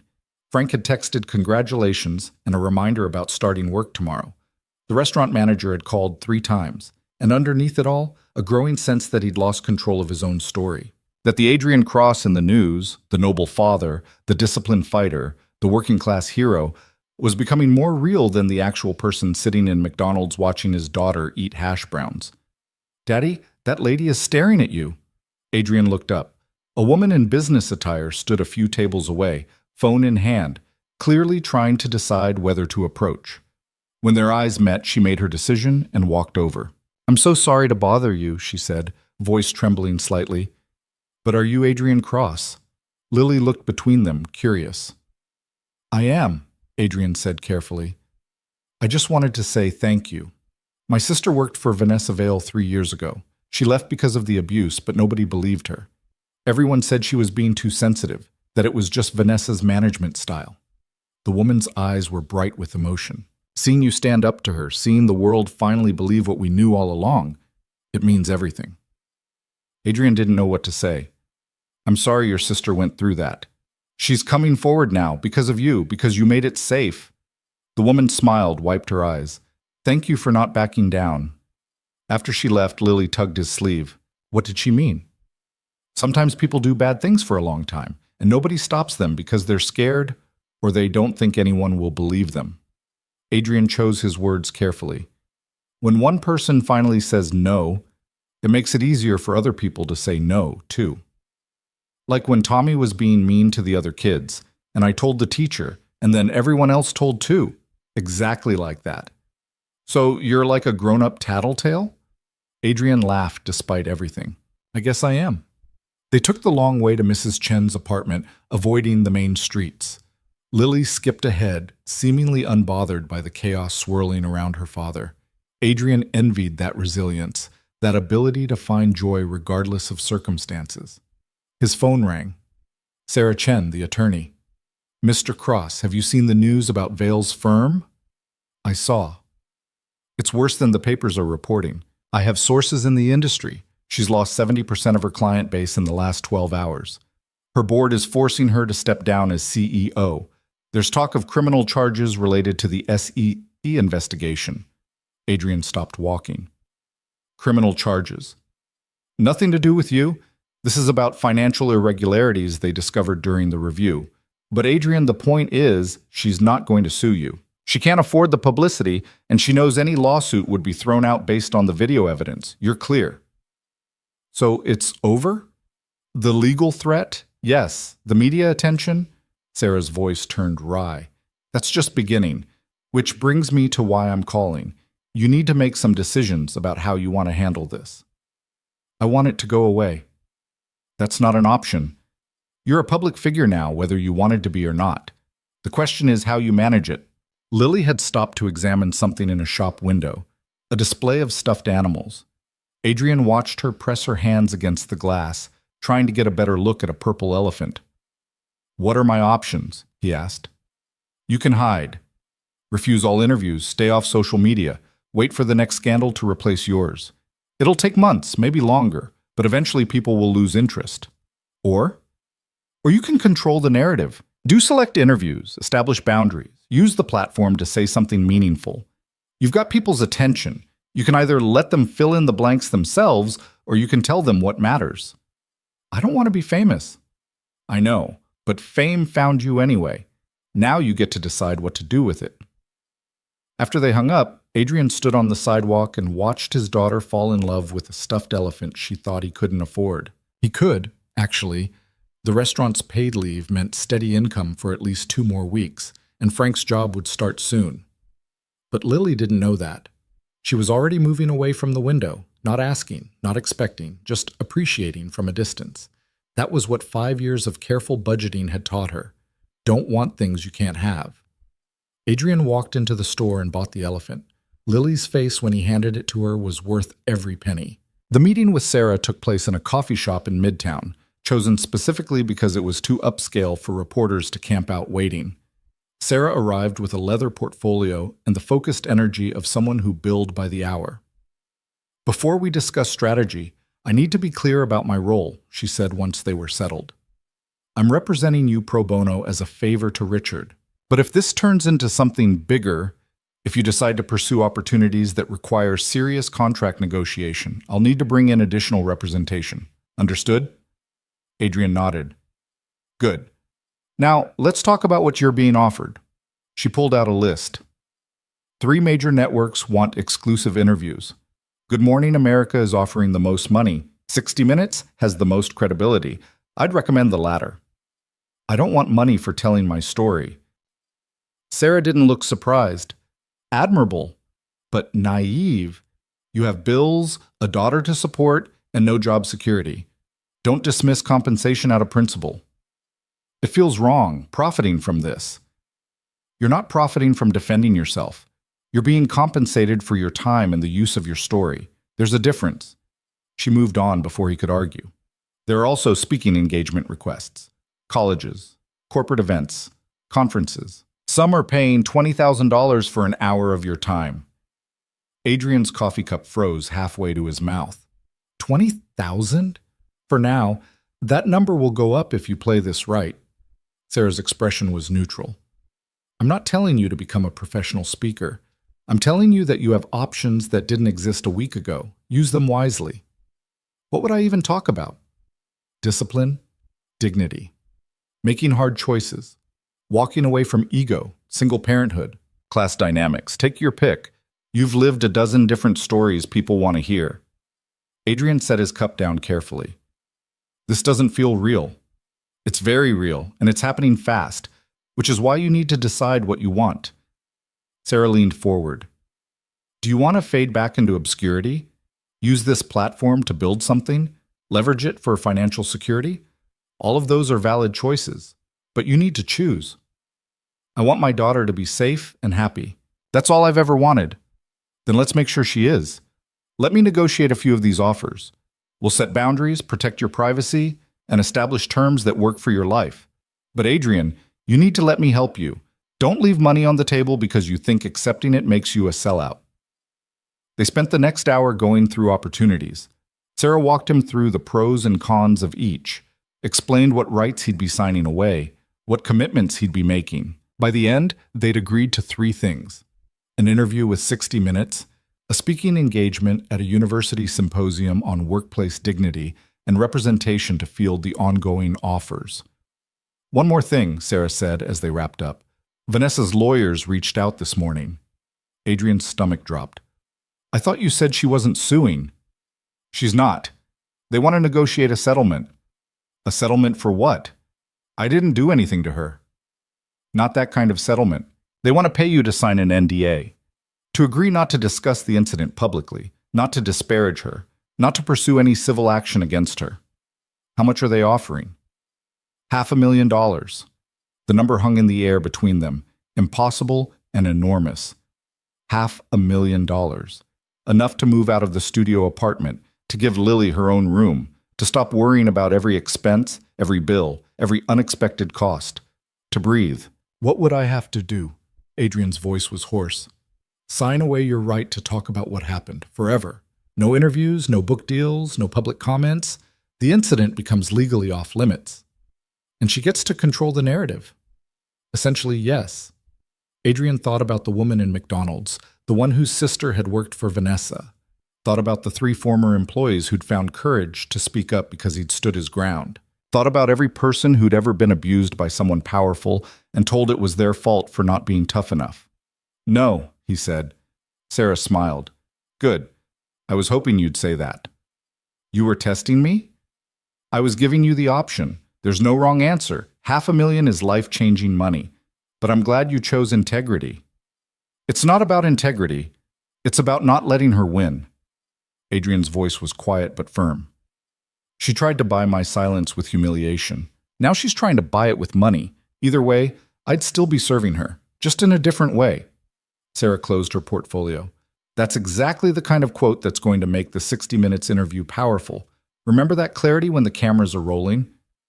Adrian picked up Lily from Mrs. Chen's at 4 o'clock. She was covered in paint, having spent the afternoon creating what she described as abstract expressionism, but looked more like enthusiastic chaos. "Look what I made!" She thrust a canvas at him, swirls of blue and purple and green, with handprints in yellow scattered across the surface. "It's beautiful, baby. What is it?" "It's us. The blue is you because you're calm. The purple is me because it's my favorite. The yellow is happy because we are." Adrian felt his throat tighten. "Can we hang it in the living room?" "Really? You're not just saying that?" "Really?" They walked home slowly, Lily chattering about her day while Adrian carried the painting carefully. The crowd outside their building had thinned to a single news van and a handful of photographers. They spotted him immediately. "Mr. Cross, did you accept Vanessa Vale's settlement offer?" He kept walking, hand firm on Lily's shoulder. "Is it true you're being offered movie deals?" "Adrian, how does your daughter feel about all this attention?" That stopped him. He turned to face the reporter who'd asked, a young woman with a microphone and camera crew.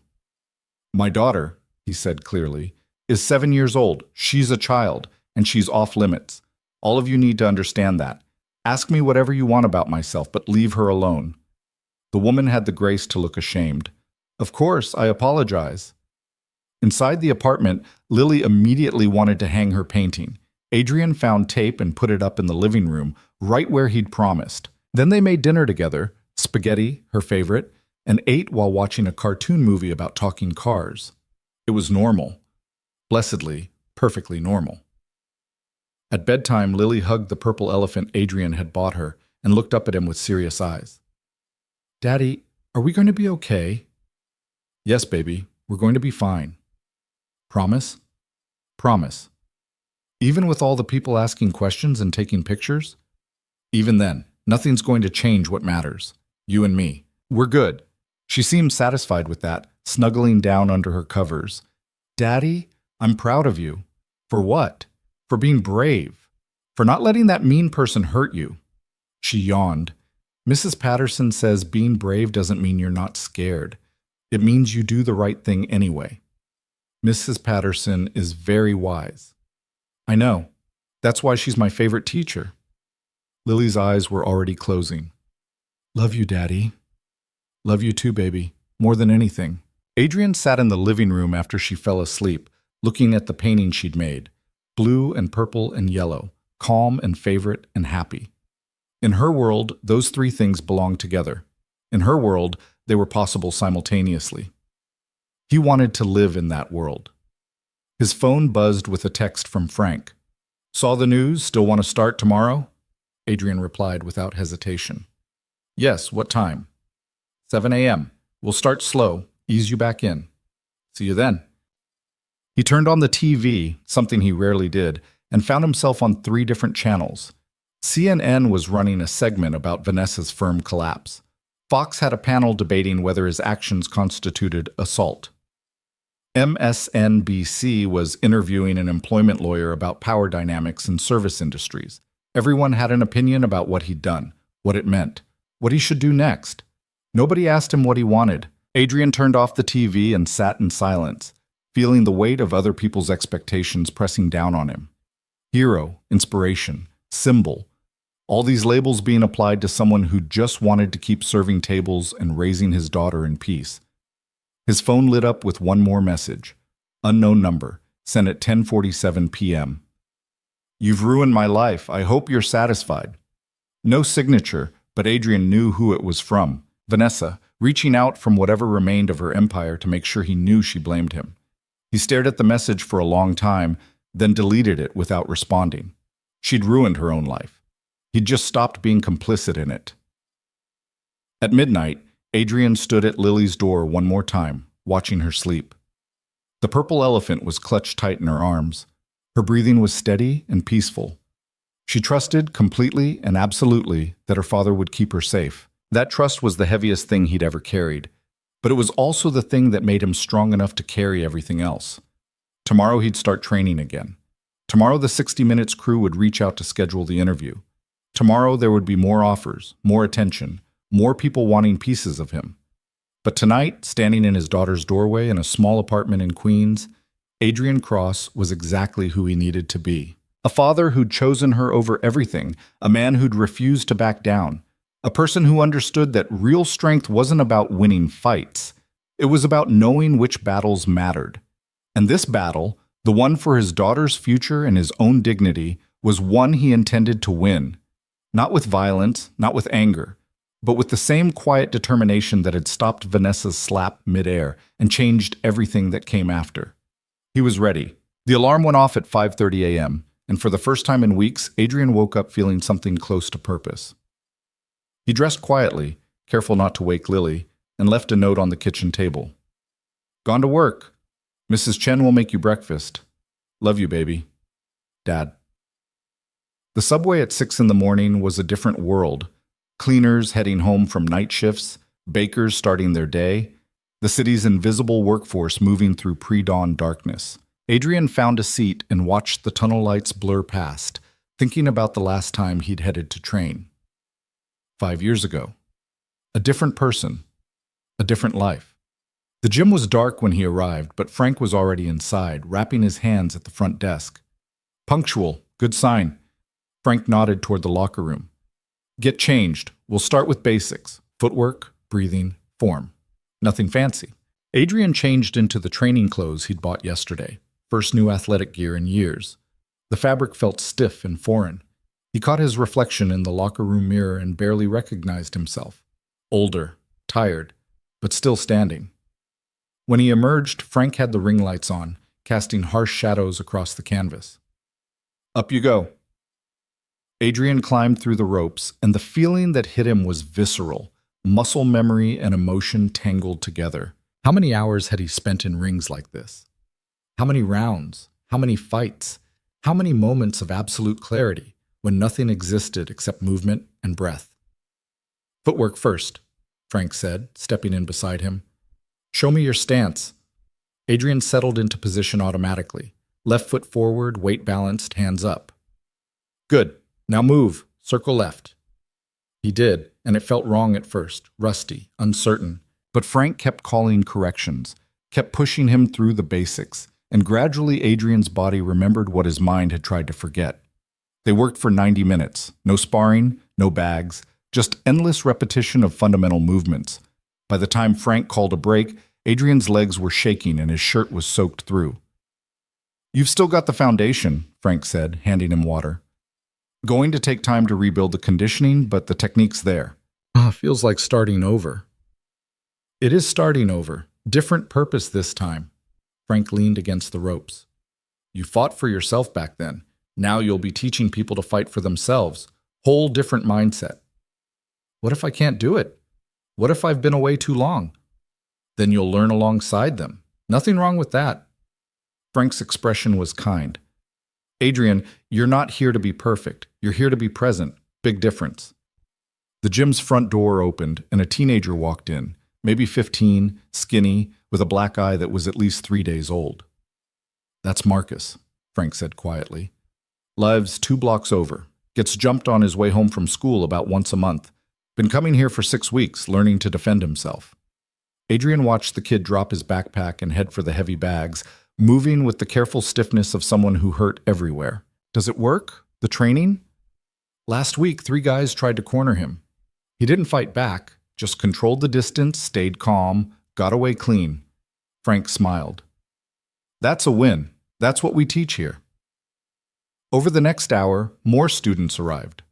A middle-aged woman who'd been mugged on the subway, a college student who wanted to feel safer walking at night, 2 kids who looked like brothers, maybe 8 and 10, brought in by their tired-looking mother. Frank introduced Adrian to each of them, kept it simple. "This is Adrian. He'll be helping me teach from now on." Nobody recognized him, or if they did, they had the grace not to mention it. Adrian spent the morning observing, watching Frank work with students of wildly different skill levels, noting how he adjusted his teaching for each person.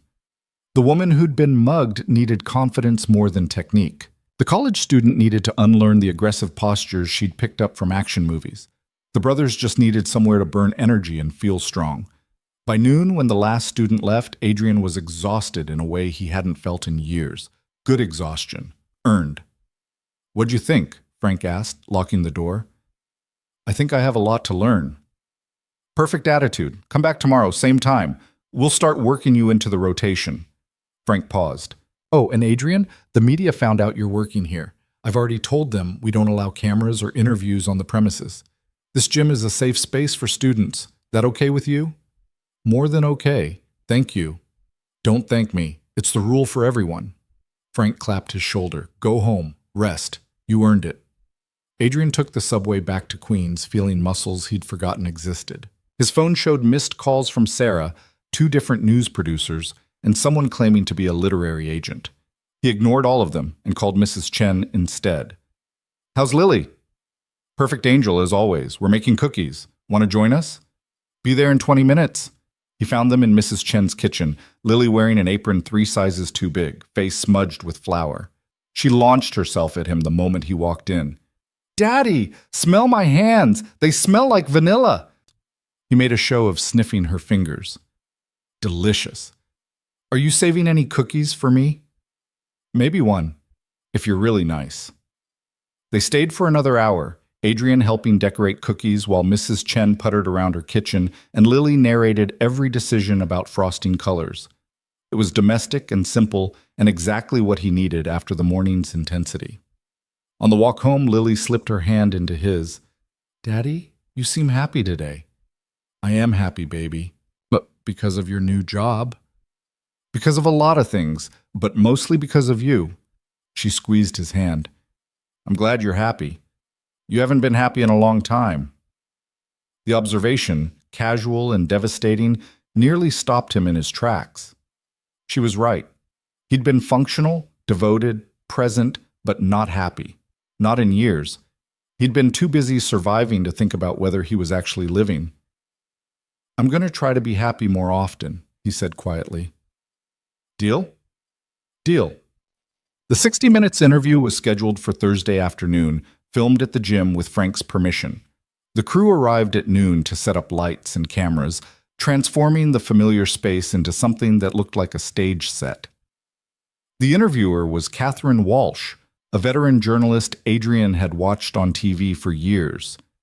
She had silver hair, sharp eyes, and a reputation for asking questions that made powerful people squirm. Mr. Cross, thank you for agreeing to this. She shook his hand firmly. I promise to be fair, but I won't be soft.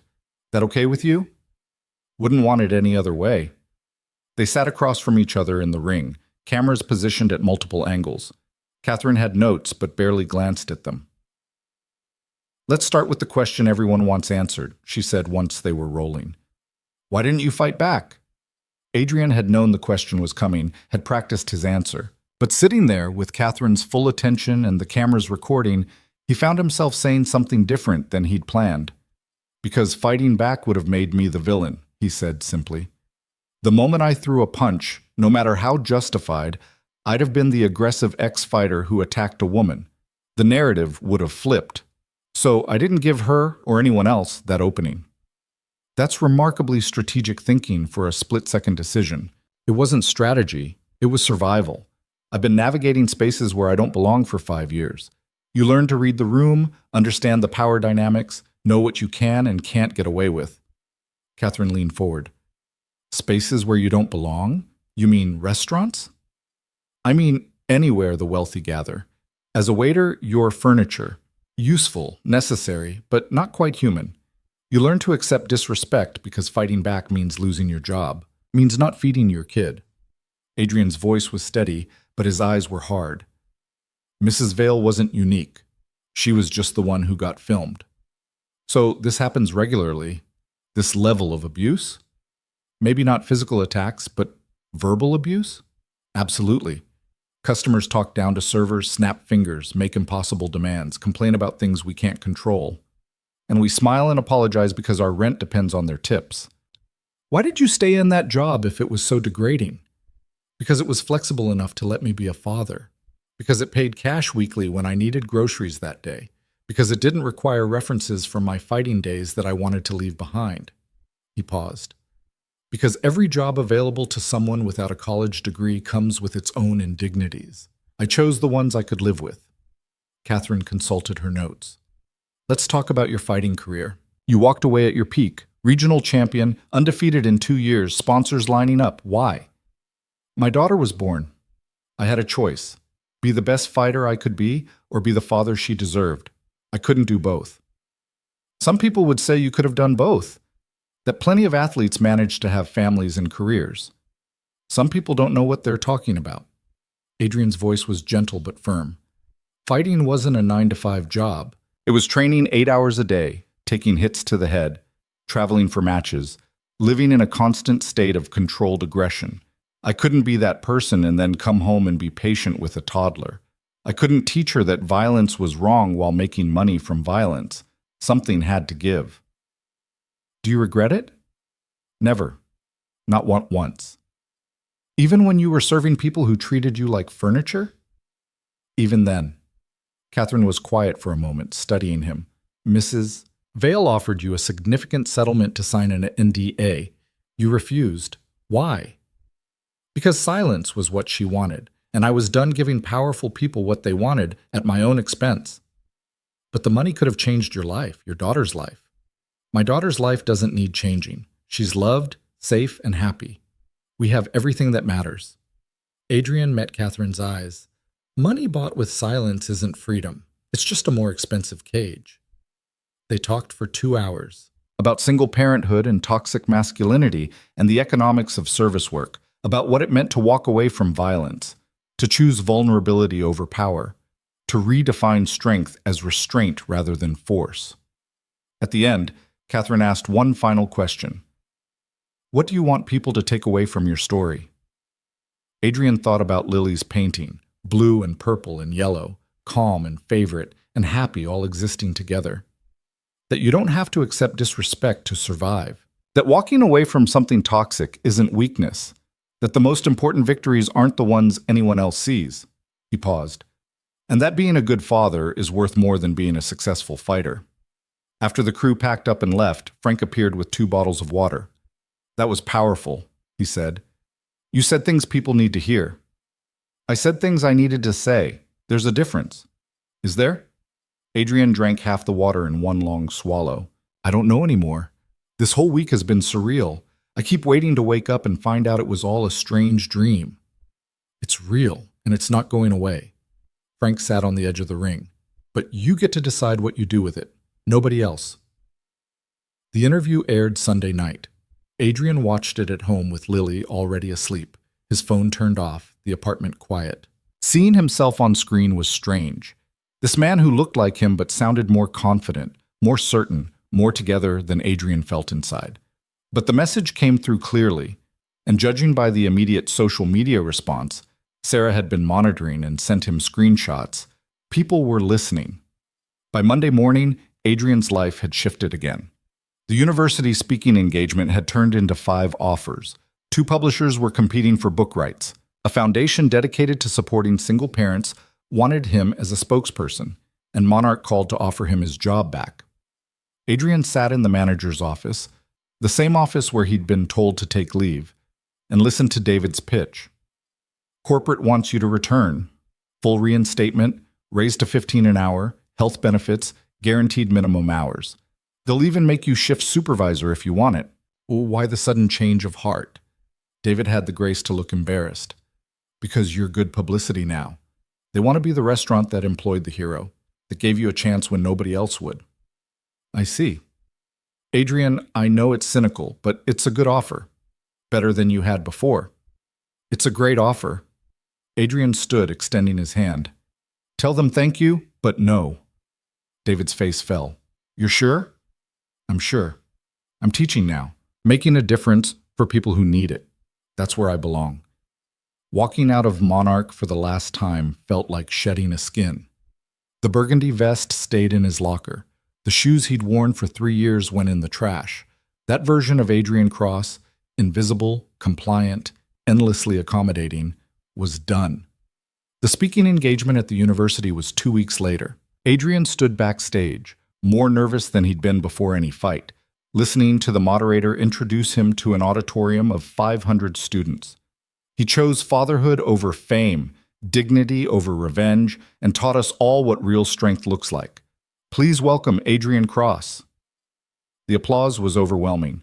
Adrian walked on stage feeling exposed and uncertain, sat down, and looked out at hundreds of young faces waiting to hear what he had to say. "I'm not sure why I'm here," he started, and the honesty of it seemed to land. "I'm not a motivational speaker. I'm not a self-help guru. I'm just a single dad who refused to let someone hit him, and apparently that's noteworthy enough for a speaking fee." Scattered laughter. "But since I'm here, let me tell you what I've learned. Not from fighting, though I did plenty of that, and not from the viral video, though that certainly accelerated things. From being a father." He talked for 40 minutes. About the choice he'd made when Lily was born. About learning to measure success by different metrics. About the dignity of service work and the violence of disrespect. About what it costs to stand your ground when you have everything to lose. The students listened with an intensity that surprised him. When he opened it up for questions, hands shot up across the auditorium. "How did you know you were making the right choice, leaving fighting?" "I didn't. I just knew I couldn't live with the alternative." What would you tell young men who think strength means never backing down? That backing down from a stupid fight is smart.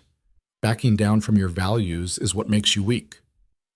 Do you think you would have responded differently to Mrs. Vale if you weren't a trained fighter? Adrian paused, considering. Maybe. Maybe I'd have been too scared to stop her. Or maybe I'd have hit back out of panic. My training didn't make me brave.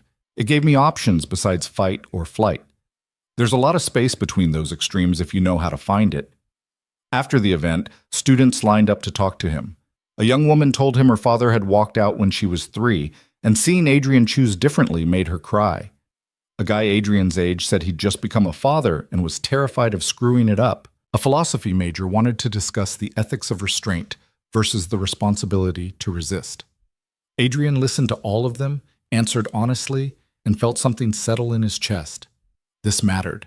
These conversations, these connections, this chance to turn his mistakes and choices and blind luck into something useful for someone else.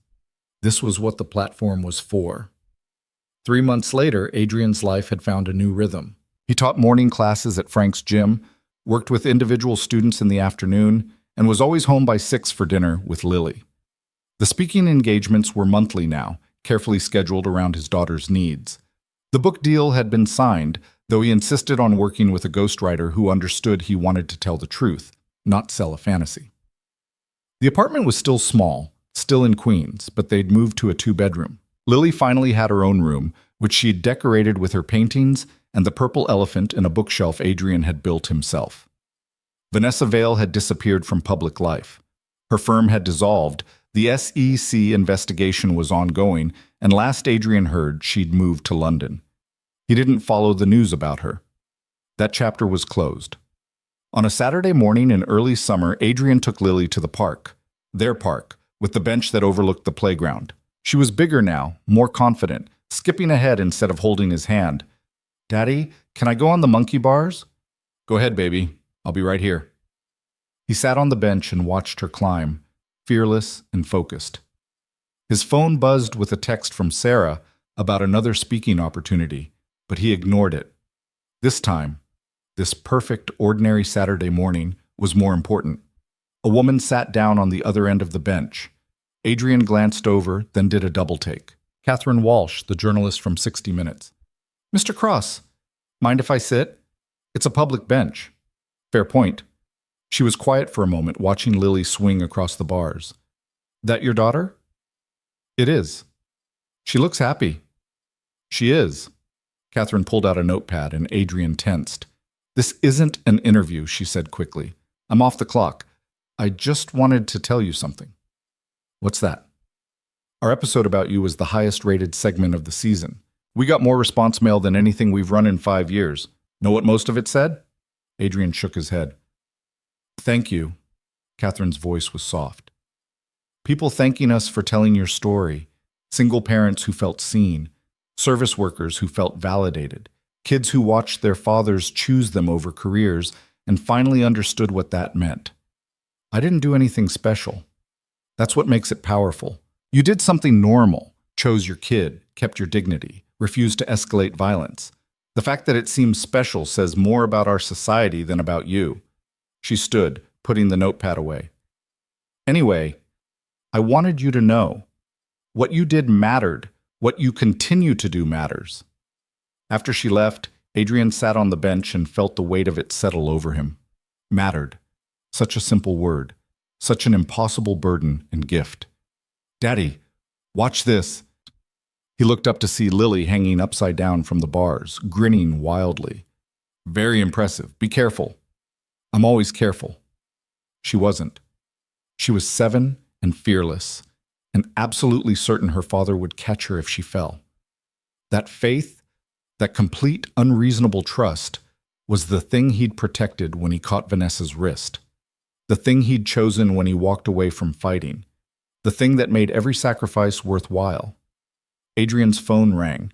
Frank, calling about next week's schedule.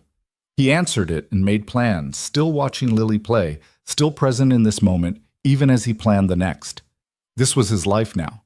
Teaching and learning, speaking and listening, being visible in ways he'd never wanted but had learned to navigate. The viral video had taken away his anonymity, but it had given him something unexpected in return. The freedom to stop hiding. He wasn't the invisible waiter anymore. Wasn't the vanished fighter.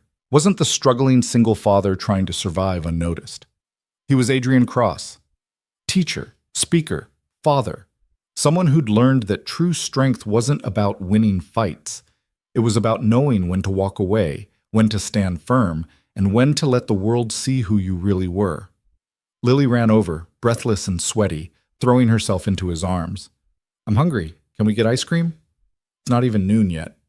"But I did really good on the monkey bars."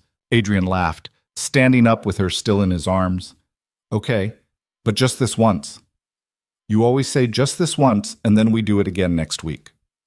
"Well, maybe I like getting you ice cream. Maybe you're the best daddy in the whole world." They walked toward the ice cream truck together, Lily chattering about flavors, while Adrian listened and agreed and felt grateful for every ordinary moment of this extraordinary life they'd built together. The viral video had changed everything and nothing. His circumstances were different. Better job, more money, actual opportunities. But the core remained the same. He was still the man who'd chosen his daughter over everything else. Still the father who showed up, who kept his promises, who measured success in bedtime stories and Saturday mornings at the park. That man had caught a slap mid-air and refused to hit back. That man had walked away from wealth and prestige to live with integrity. That man had stood his ground not because he was strong, but because he'd finally learned what was worth standing for. And now, with ice cream dripping down his hand and his daughter laughing beside him, and the future spreading out unknown but no longer terrifying, Adrian Cross understood something he'd been too afraid to believe before. He was going to be okay. They were going to be okay. Because respect wasn't bought or earned through violence or demanded from positions of power. It was given by the people who mattered most. And in Lily's eyes, still trusting, still certain, still seeing him as her hero, Adrian found all the respect he'd ever need. The rest was just noise, and he'd learned finally how to tune it out.